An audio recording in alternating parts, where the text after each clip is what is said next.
Hi, Benjamin. How are you? Good, thank you. How are Did you? you get to see my special occasion speech yet?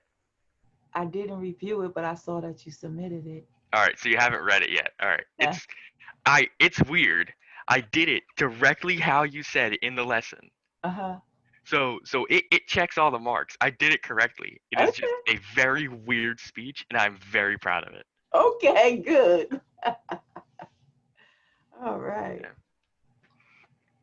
Yeah, but yeah. When we leave this class, we're all going to feel so good Oh yeah. because special occasions make Yeah. us feel really good. Oh man. I honestly completely forgot that we had journals, so I've been writing them up.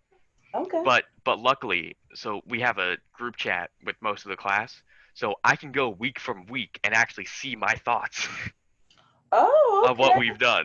Oh, wonderful. So that's pretty Okay. cool. So I yeah, didn't know you had a yeah, group chat, but yeah, that's yeah, very nice. yeah. A couple of us have a group chat, so I can Okay. literally go week to week and see what I was thinking. Okay, good. Good. That's very inventive.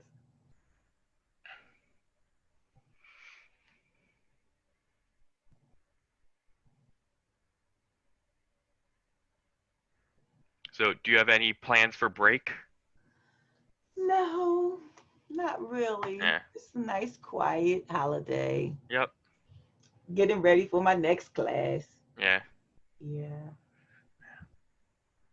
Yeah. So I just. besides, I have I have a full-time job, so Oh, what do you do? I'm a deputy commissioner at the New Jersey State Athletic Control Board. Oh, that's cool. Yeah. We regulate professional boxing, mixed martial Wow. arts, karate, That's really Muay cool. Thai. Yeah, it is. It's pretty exciting. Have you However, ever? right now it's Yeah. dark. Not a lot to do. It's very dark right Have you ever heard of AJ Sabbath? now. No. All right. So my uncle used to work for Governor Corzine, Okay. and he's a lobbyist. His wife was Lynn Sabbath, was the deputy chief of staff to Murphy. Oh, So I okay. figured you sort of work in government, so you might know them. Yeah, but Yeah. I'm not connected with the government Yeah. office. Yeah. Just the attorney general's Yeah. office. That's really cool. Yeah. So yeah, I do that, and I also do personal training. Oh, that's cool. But, yeah, it's all virtual now. Yeah. Oh yeah. So, but those are the other two things that I do. Yeah. So I'm quite busy. I stay quite Yeah. At busy. least you have stuff to do. Yeah, That's a good yeah. thing. Uh-huh. I've had nothing to do this entire semester except this class. Oh, okay. Well, Because no wonder you're I, doing so well then. yeah, well, I was originally doing manufacturing technology, but then went, I don't understand any of this. So I'm going to change to graphic design. Oh, And this was okay. the only class available for the 10-week semester. Oh, okay. So yeah. Okay. Yep. Oh, yeah. Enrollment's down. Enrollment's down pretty low. Yeah. Oh yeah. Yeah. I uh I write for the newspaper, or I've been sort of MIA from the newspaper this semester because I've been busy with stuff. But I remember I wrote about the tuition increase, and people were like, "Yeah, no, this is a lot of money," and then everything happened, and I was like, "Oh great, this isn't gonna go well," because enrollment was already down. Hmm. I Yeah. think. Yeah. But I mean, compared to four-year colleges, junior Yeah. colleges are doing better because a lot of people are opting to not go to their four-year college this Yeah. semester and next semester. Yep. And their parents are like, take something that you can transfer, like this type of course that everybody takes this course Yeah. so that, they can save some money because Yep. while you're paying all that money for Yep. stay at home, Exactly. big school like that, you want to experience being there. Yeah. So, Like my best friend, she was going to go to Micah, which is an art school in Maryland. uh-huh. So, but she deferred because it was going to be online. You can't really do art school online. I know. But you'll be surprised what you can do. Yeah. So I'm just happy that the basic drawing class I'm taking next semester is going to be hybrid. yeah, that's a fun class. I had a good time Yeah. in that class when I went Yeah. to college. Yeah. It's one that I remember, and that was a long time Yeah. ago. All right, hello class. How are you today? Ready for those special occasion speeches? Ready for us all to feel so good afterwards? These are my favorite speeches, and I know everybody's going to do very well. Okay, so who'd like to go first? I'll go first. Okay, All right. hold on, let me get ready for it. I'm finished looking at this. Natalia, Saul, and Alexis.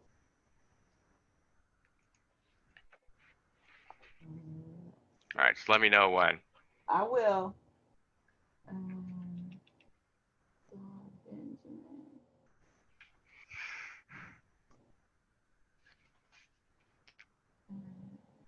Manon. Did I see Manon? No, Dominic. Okay.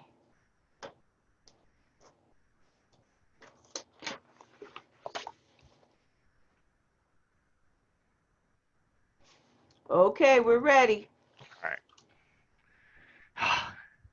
Good afternoon, esteemed members of the United Nations Security Council. This emergency meeting was called to order due to the rise of a serious planetary security threat: hippies. The person who is about to speak to you is the single most qualified person on this subject. He single-handedly saved the town of South Park, Colorado in 2005 when hippies started Hippie Jam Fest 2005.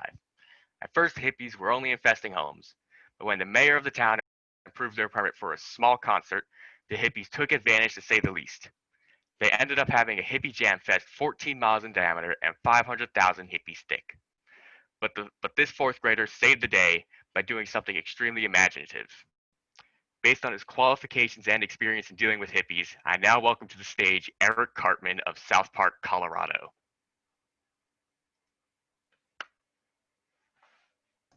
Okay. Told you it was weird. Okay.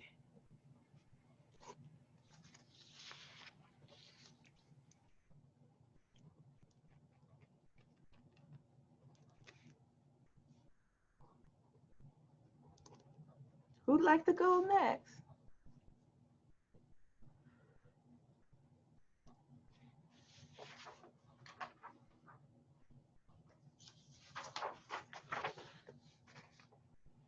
No volunteers?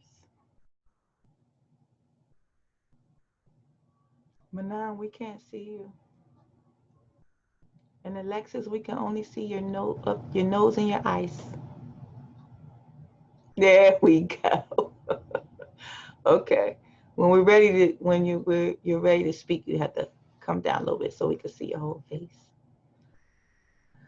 Okay. Who's next?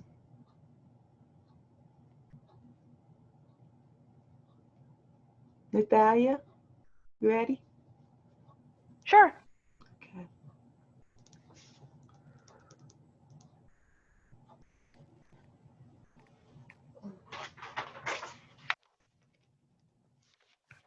Okay, we're ready. Okay.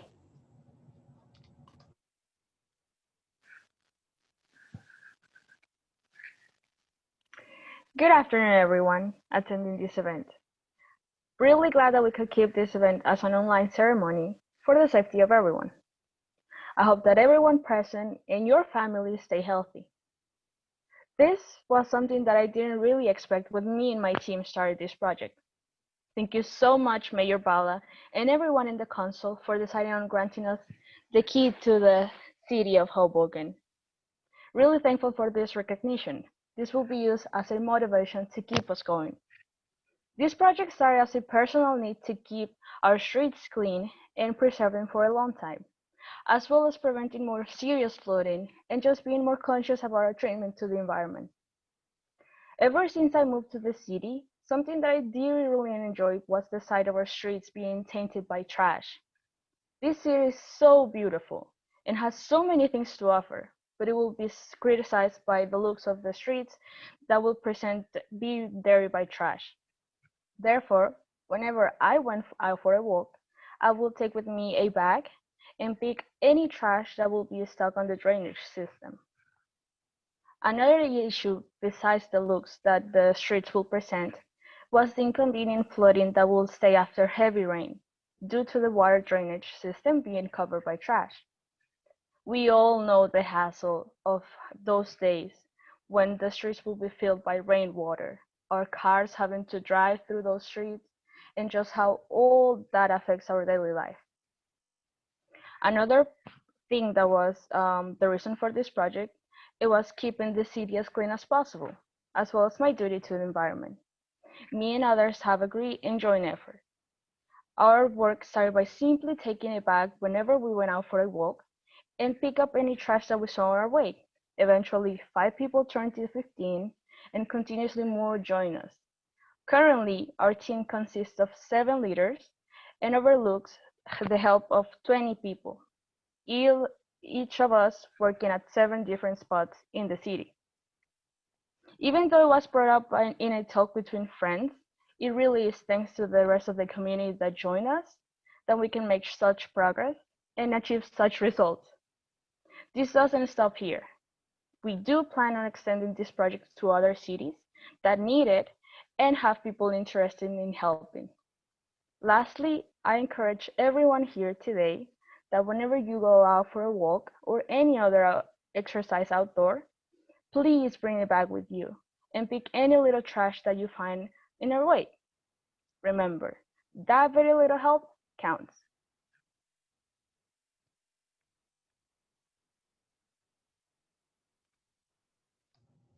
Okay, thank you, Natalia.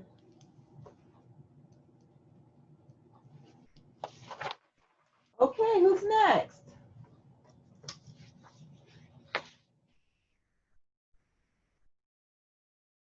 I can go. Okay. All right. Is it good? All right. 2020 wasn't a good year for a lot of people. On the West Coast, there was a increase in wildfires. There was cases of social injustice against Black people and violence used against protesters, which still persists today. And of course, we are currently in a pandemic while the number of cases still rises. Not only that, I lost someone important to me, who I never realized was important to me until he passed away. I often regret the fact that I never noticed his importance before while I took his work for granted. In this speech, I would like to honor recently deceased actor Chadwick Boseman and how his work in Black Panther inspired both Black children and adults. Throughout his acting career, Boseman left a legacy in films to the Black community. Starting from 2013 until his death, Boseman was on a streak of movies in which he portrayed a series of Black icons in American history, ranging from Jackie Robinson, who was the first Black baseball player to play in the MLB, James Brown, who was considered the godfather of soul music, and Thurgood, who was the first African American to be a member of the U.S. Supreme Court. All these portrayals were and still inspiring to the Black community, as many who watch these films can relate to the challenges these figures face and apply it to their lives. Yeah, out of all the Black icons Wilson depicted, surprisingly, the fictional role of African superhero T'Challa, more famously known as the Black Panther, stands out as a cut above the rest. His role as T'Challa left an impact as he seemingly shattered stereotypes that were associated with similar characters portrayed before. He gave something to the youth that they can relate to and made adults feel like kids again. I truly regret that I didn't appreciate his work while he was still here, and I hope that never happens again throughout time. Okay. That's it. Okay. Thank you. Who's next?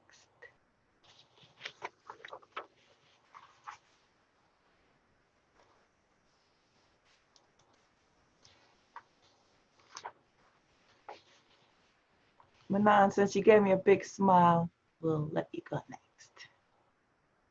We could barely see your face though.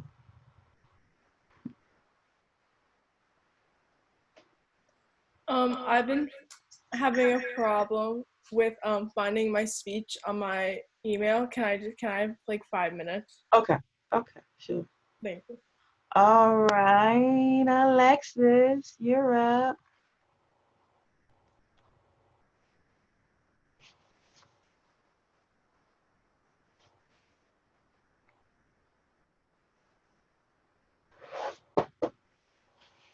We're ready when you are.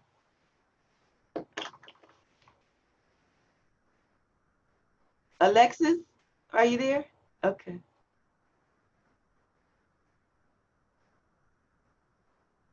We can't hear you. You're on mute.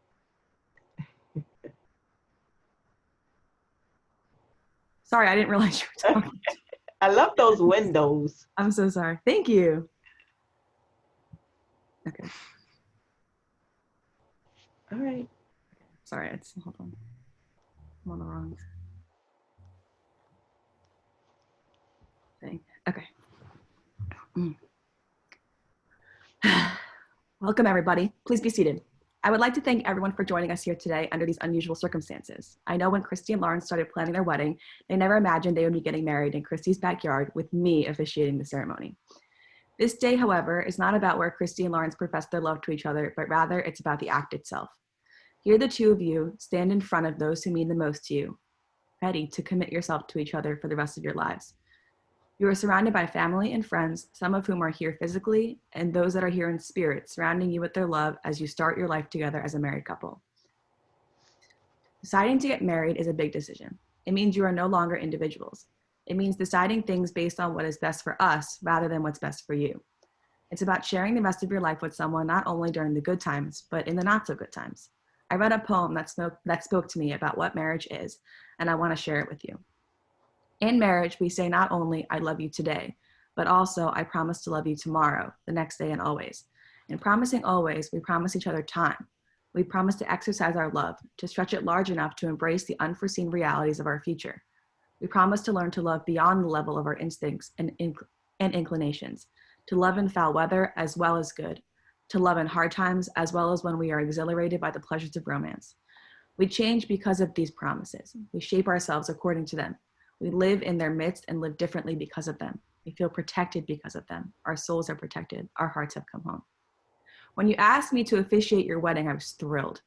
If there's one positive from COVID-19 pandemic, it is this opportunity, the opportunity to be an integral part of your wedding and the beginning of your life together. I have been blessed to be an integral part of your life and to see you grow into the couple you are today. Given this unique opportunity I have been given, I wanted to make sure that I gave you some words of wisdom. Marriage is like a jigsaw puzzle. Each puzzle is unique. It takes work to figure out how all the pieces fit together. Some pieces fit in easily and you don't need to work at them at all. Others, however, are not so easy. You really need to work at it to figure out where they go. You need to try different ways to make them fit. You need to be patient and work hard, and in the end, you wind up with a beautiful puzzle.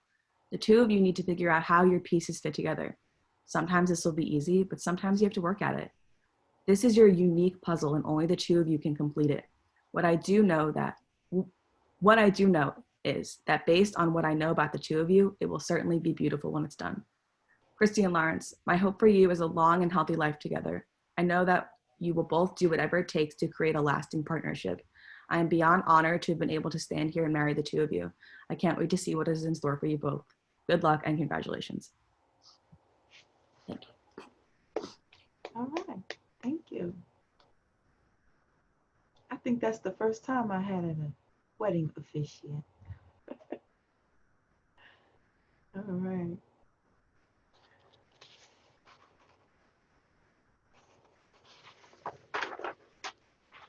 Okay.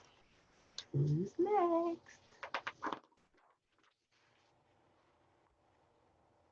Ready, Dominic? Yeah, I'll go. Okay.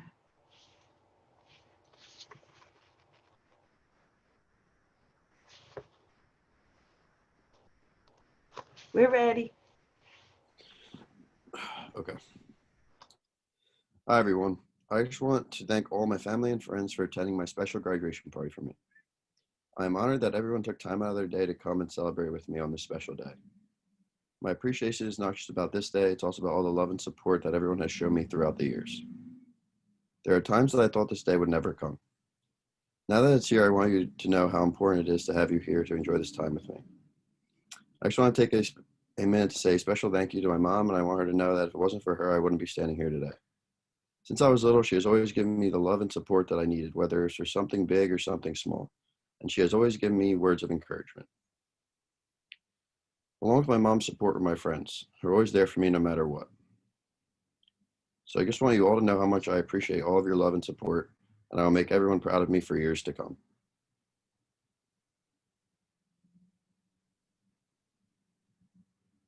Yeah. All right, thanks, Dominic. Gotta give that to your mom. I know. She'll really appreciate it. Yeah, I know. One time I had a student, and I knew the student's mother, and he gave his speech to his mom. Mentioned his mom. He dedicated the speech to his mom. It was a really beautiful speech. Really? I gave it to her. She was so happy, and he was like, "Why'd you give that to my mom?" Yeah, I'll have to show her after class. Yeah, but then after, she was kissing and hugging him so much, then he was like, "Okay, this is good. This is good." All right. Okay, Manan. You're next. Ready? Yeah. Okay. Two souls are sometimes created together and in love before they're born. F. Scott Fitzgerald. I want to talk about someone who has made a huge impact on my life and who I am today. My girlfriend, Lex. Lex and I first date was on July 7th, 2019, and the entirety of our date lasted 12 whole hours. We went to the movies to watch Spider-Man 2 and then stayed up talking to each other all night in a dingy lit car, and I didn't know how important she would mean to me in that moment. I was in a dark place before I met her, and I didn't think I was worthy of the love that she would soon show me. Never once in my life that she treated me as less than or used me like a lot of people in my life have. In fact, she has taught me to stand up for myself and in a lot of ways has helped me grow. There are so many ways to describe Lex and my love for her. It's impossible to take these 2 to 3 minutes to fully comprehend how much she means to me. I want to talk about her, how she's brave, loving, and absolutely hilarious in my life. I hate to start off by talking about my ex, but to talk about my girlfriend, I need to establish some background. My ex would never show affection to me in public. In fact, when we went out, she would always berate me and shove me away whenever I wanted to show affection to her. I eventually gave up and thought it was inappropriate to show any form of love in public in case anything would happen. During one of our first dates with Lex, we were walking in Princeton, and all of a sudden she grabbed my hand. And even though in that such little moment, it meant the entire world to me. I was never afraid to be out and open with who I am and who I love. And I get sad that some people feel that they need to hide, but Lex doesn't. She unapologetically loves me and does not matter who knows it. She refuses to show any weakness and stands up for herself and what she wants. There are only a few times when I regress to thinking it is wrong to be together, but she's always there to show me that it's okay to love each other no matter what. She isn't afraid of being who she says, and that's one of the things I love about her.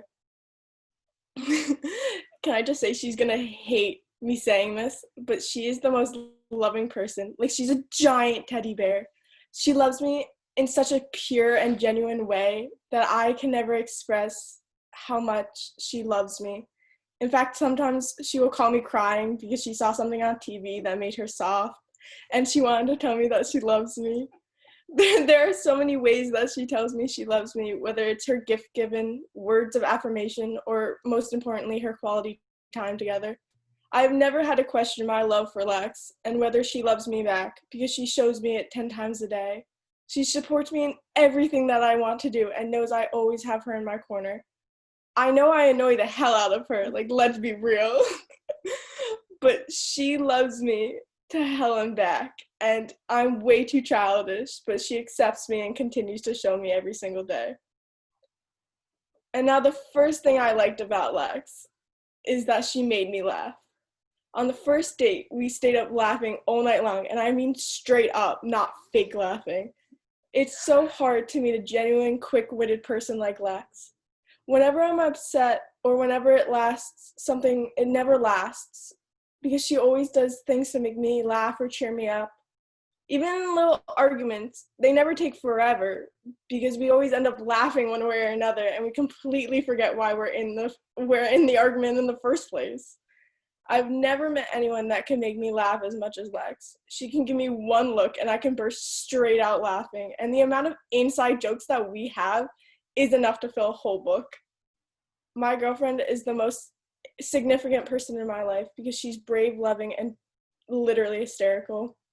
Before she came into my life, I was a doormat and let anyone who's just anyone walk over me without any fight. I would constantly think I was less than everyone. With her love, she has shown me that she has made me in the first time in my life think that I am a better person than who I perceive to be. I do not know who I would be in my life without her right now, and I don't want to know because I picture her being in my life for a long time. No words can hold a flame to how I think about her and how much I love her and how she has shaped me into the person today. Not even the speech can express what I want to sum up in just 3 words, which is I love you. You can never know when you will meet the person that comes into your life.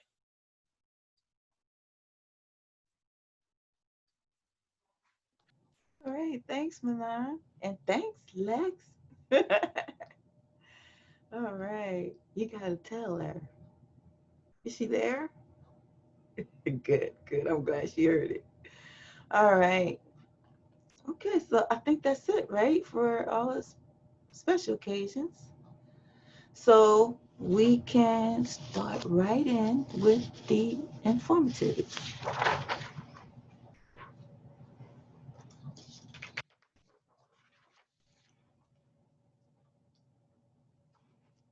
Who wants to go first?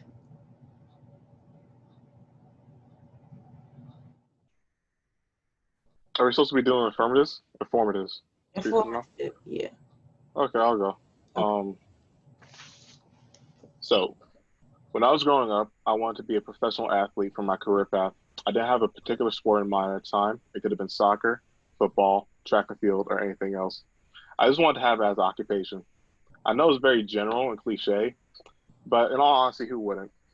Typically, not only do you get to focus on the sport you love 24/7, you get the additional benefits of having a high annual salary, you receive an expansive dating pool, be a man or woman, and you receive the joy of personal validation that comes along with fame and notoriety. At a glance, this life seems to be perfect by the general public. However, however, what most of the public neglect or unaware of is high risk of injury to athletes' health throughout their 10-year career. And by health risks, I don't mean the aspect of physical health, but rather the mental and psychological aspect of their well-being. Playing sports doesn't make athletes immune to mental health challenges. The pressure to perform well within the game, as well as maintaining a perfect image of their public lives, can be incredibly challenging for athletes' mental health. It's important to remember that these athletes are humans just like the rest of us, whether they are at the professional or even at the high school level. A popular example of a pro athlete dealing with mental health issues is the case of NBA star and Cleveland Cavaliers power forward Kevin Love. Love was a former first round overall pick in the in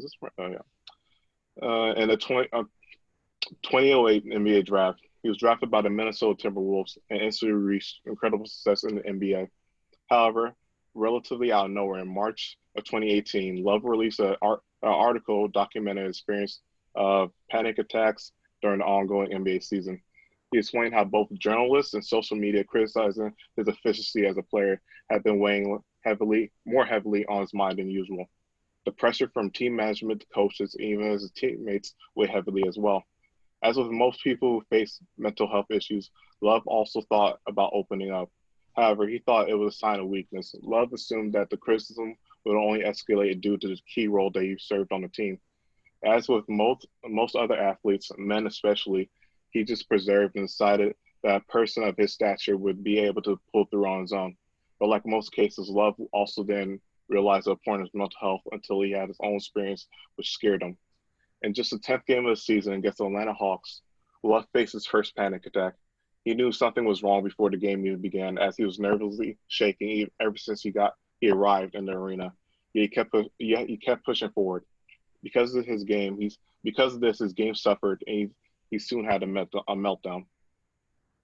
After halftime, in the middle of the third quarter, Love just couldn't take it anymore. He found himself just walking back and forth, and eventually someone on the coaching staff had to take him to the team clinic to get evaluated. Even though he was physically in perfect shape to play, he still couldn't shake the feeling of chest pain and nausea. Love never felt this disheartening in his life and was at a loss of words. After his panic attack, Love returned the next day to the Cavaliers practice facility, and he was relieved to know that no one on the team found out about his panic attack, even more relieved than how he himself was actually doing as a person. He left the practice wondering why he was so insecure to talk about his feelings. Like Love, many professional athletes feel insecure to talk about their weaknesses and what troubles them. They feel as though they don't deserve the right.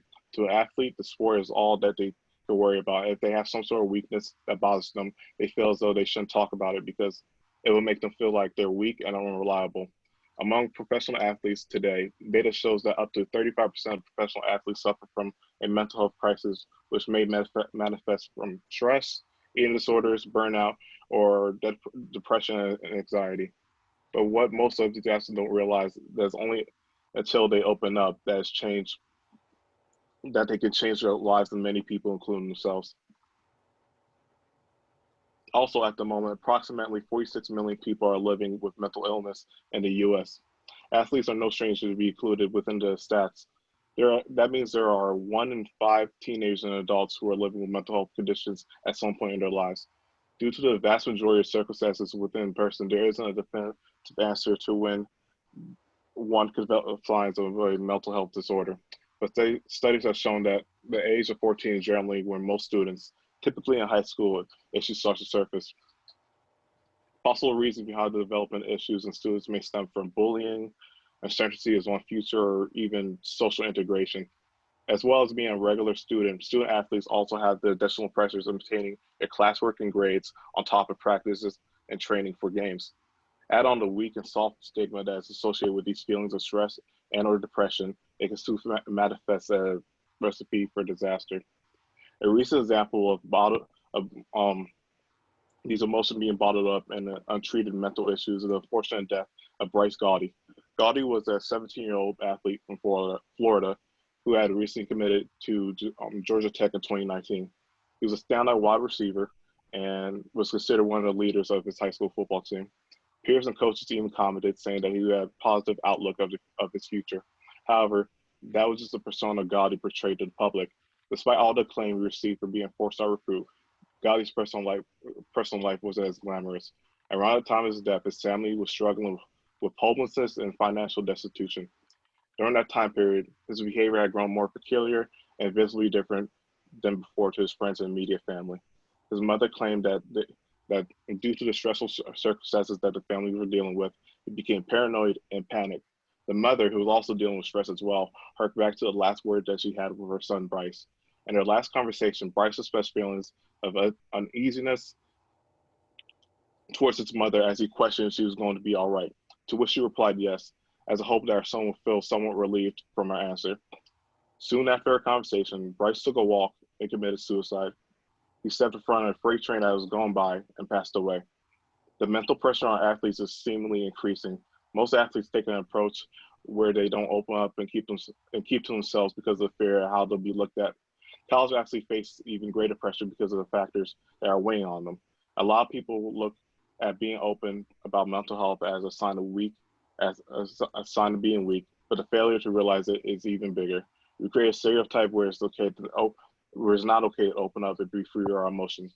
As a part of the general public, we look at these people as they're superhumans that can do anything when they're just regular people like the rest of us. That's it. All right. Remember, don't say that's it. We know you stop speaking. That's it. Okay. Good. Professor, Yes. would I be able to leave class early today? Because I have to get back to work. Yes, you may. Yes, you may. Okay. Happy holidays to you. You as well. And I just have one question. So for the student evaluations, you said we pick the 3 people we want to do? Yes. Okay, thank you. Yes. All right. Take All care. right, have a good day. Have a good weekend. All right. Best wishes. Okie dokie. Alexis or Manon? I'll be leaving as well, Professor. Natalia. Yeah, Did you give your speech already? I did. You want to give the same? You want to give another one? No, thank you. Okay. Have a good one. Oh, all right. You're leaving. Okay. Happy holidays to you. Happy holidays. Stay safe. Same to you. Thank you. Bye-bye. Okay, it's just us.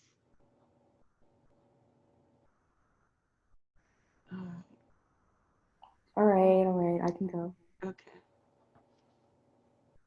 Okay, hold on. Hold on. 1 second.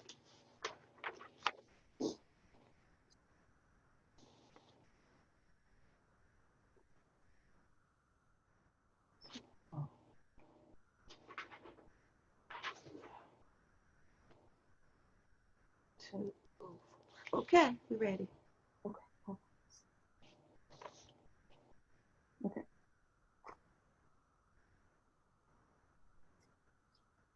Since the beginning of time, Earth has sustained life for billions of creatures, including humans. We have lived on Earth comfortably for centuries, but scientists have discovered that the Earth is continuing to struggle in terms of global warming. Global warming has affected the atmosphere, sea levels, temperature, and wildlife. Earth is deteriorating at an extremely rapid rate, and it is causing widespread panic among the human population. If this abuse continues, the Earth's resources are going to run out, and all life will cease to exist. There is not an easy fix for this large of a problem. The issue with climate change has already developed enough that it is pretty much impossible to mend what is already destroyed. In order to stop this issue dead in its tracks, it is imperative that inhabitable space stations are built and developed sooner rather than later. The solution of building a space station has a plethora of perks for mankind. Living on a space station will extend the human race lifespan as a whole because it will eliminate the possibility of the dying Earth taking human existence with it. In addition, living on a space station will open up incredible opportunities for growth in our scientific research. Scientists will be able to conduct cutting-edge research in microgravity. According to Dr. Freudenrich, a NASA scientist, gravity alters the way that atoms come together to form crystals. In microgravity, near-perfect crystals can be formed. Such crystals can yield better semiconductors for faster computers or more efficient drugs to combat diseases. Another effect gravity has is causing flames to have choppy currents, which lead to unsteady flames. This makes the study of combustion extremely difficult. Dr. Freudenrich also says that in microgravity, simple, steady, slow-moving flames result. These types of flames make it easier to study the combustion process. With a better understanding of the combustion process, scientists will be able to design better furnaces and more efficient ways to reduce air pollution. These are 3 examples of the benefits of living on a space station in terms of improving life quality for humans. With all of this in mind, it is also known that with great advantages come great difficulties. Having all of these advantages with life in space has to come at a price. Scientists are working extremely hard to develop advancements in regards to making life in space more human-friendly. The first obstacle to overcome is figuring out how to reduce bone density issues from long exposure to zero gravity. NASA has discovered that without gravity working on your body, your bones lose minerals, with density dropping at over 1% per month. By comparison, the rate of bone loss for elderly men and women on Earth is from 1% to 1.5% a year. Apparently, even after you return to Earth, the bone matter people would lose might not be completely corrected by rehabilitation and may make you susceptible to osteoporosis-related problems later in life. Life on a space station, no matter how well trained, inevitably comes with person-to-person disagreement. NASA states that the type of problems you may encounter are a decline in mood, cognition, morale, or interpersonal interaction. In addition to these things, people may also develop sleep-related disorders and depression due to a change in personal circadian rhythm from a small, noisy environment or stress from prolonged isolation and confinement. Also, a lack of fresh food and meat from a diet used to consuming fresh food and meat can be closely related to psychological and cognitive detriments. Studies all lead back to the bottom line. The longer people are confined and isolated, the more likely they are to develop psychological disorders and behavioral issues. It may seem pretty obvious, but when it comes down to it, They are a pretty detrimental part of the space station's success. A final obstacle to overcome is space radiation. On the space station, the amount of radiation present is over 10 times the radiation Earth has naturally. The bad part is that while Earth has a magnetic field and an atmosphere as protection, the space station has no defense at all. Being exposed to cosmic radiation can cause a wide variety of health problems, ranging from an increased risk of cancer and radiation sickness to nervous system damage and degenerative tissue disease, such as cardiac and circulatory diseases. All of these obstacles appear too extreme to even consider going to space at all. Scientists are working night and day to uncover new ways to safely and efficiently manage these seemingly impossible problems. All hope is not lost for the space station life. Scientists have discovered long-term solutions to all of the obstacles and are still constantly researching ways to improve. Sorry, I lost my place. Oh, sorry. Knowing all of this, the possibility of living in a space station becoming a reality is very realistic. It is more realistic than inhabiting a planet. Not to say that eventually we won't inhabit a planet eventually, but in this current time, I believe that living in space is probably more realistic based on the sole fact that we don't know enough about the other planets to inhabit them. We just figured out that Mars probably inhabited life at some point, so in my opinion, we have a long way to go before we inhabit anything. We will take people up there by groups, all around the same age, by choosing people who are in their late teens and early 20s. Will ensure that population is in prime condition for endurance and reproduction. Doing this will allow the space station to not become overpopulated as quickly as having everyone come up at once. This will also make the station inhabitable for the future. Furthermore, I believe that life on the space station is going to be our best option of saving our race. If we do not do something soon, we will all cease to exist. Hopefully, the human race will take great strides to accomplish a solution to our impending doom. Thank you. Thank you, Alexis.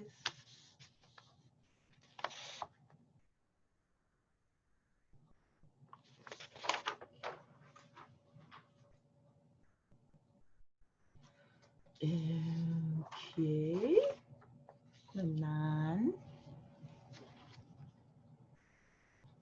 And I see Chinmai, you joined us.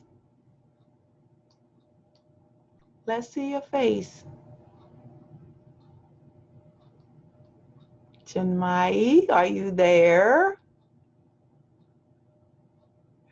Okay, we can go now, Manan.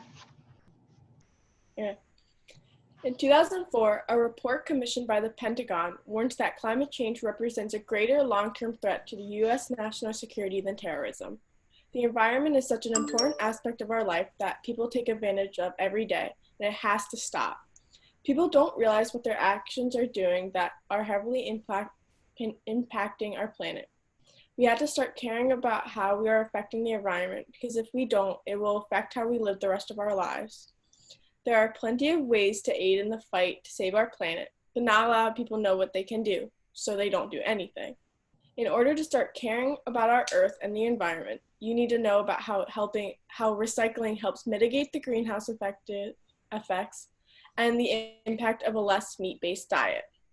In 2006, China overtook the United States in a total volume of greenhouse gases emissions, although Americans still emit more than 6 times the emissions per person.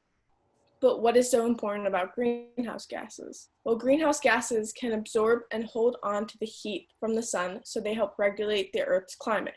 Therefore, if there are more greenhouse gases emitted into the atmosphere, the warmer the Earth is going to get.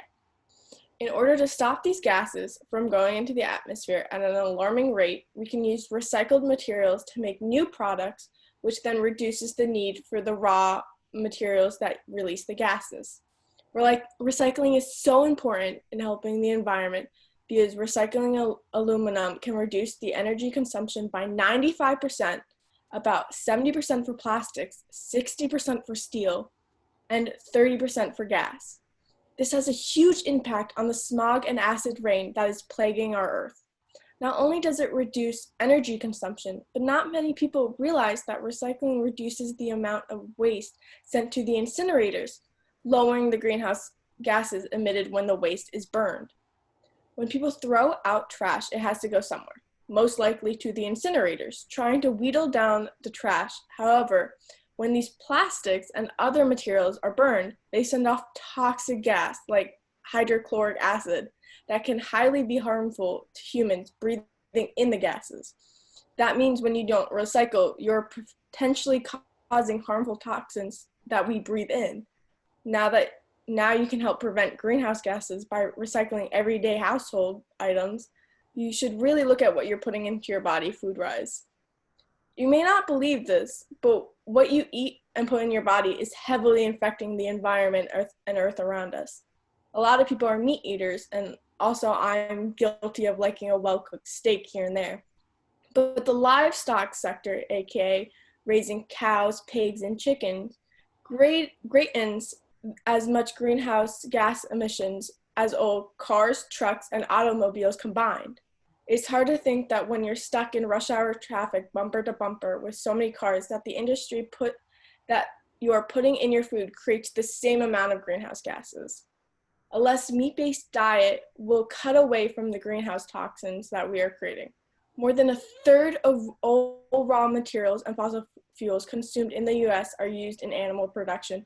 And to put in perspective, making one single hamburger uses enough fuel to drive a car 20 miles. Now I can drive to Mercer and back with that much gas. Compared to pasta production, red meat production results in 17 times worth the common water pollution and 5 times the toxic water pollution from waste, according to the Union of Concerned Scientists. It is poisoning our water we drink from and continuing to show unhealthy consequences for the meat consumption. So taking a sip of water might have a little bit of cow residue in it. Now that I explained how recycling helps mitigate the greenhouse gases and the impact of a less meat-based diet, I hope you can see the ways that you can impact the environment in everyday life. It's important that we all work together to stop the emissions of greenhouse gases, or soon it might be too late. You can probably see why the Pentagon would state that the climate change can be a bigger threat to the US than terrorism.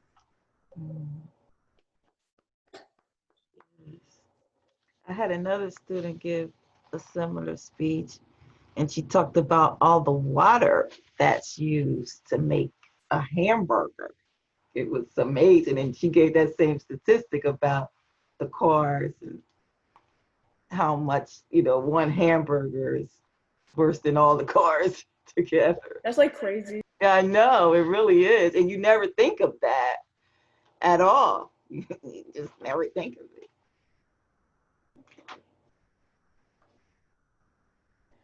All right, Miss Chinmai, are you there now?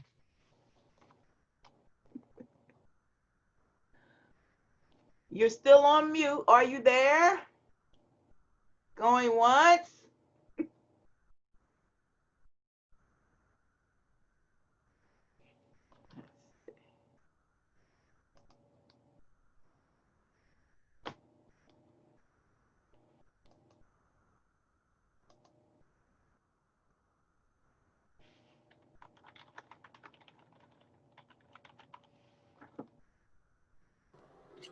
Hello?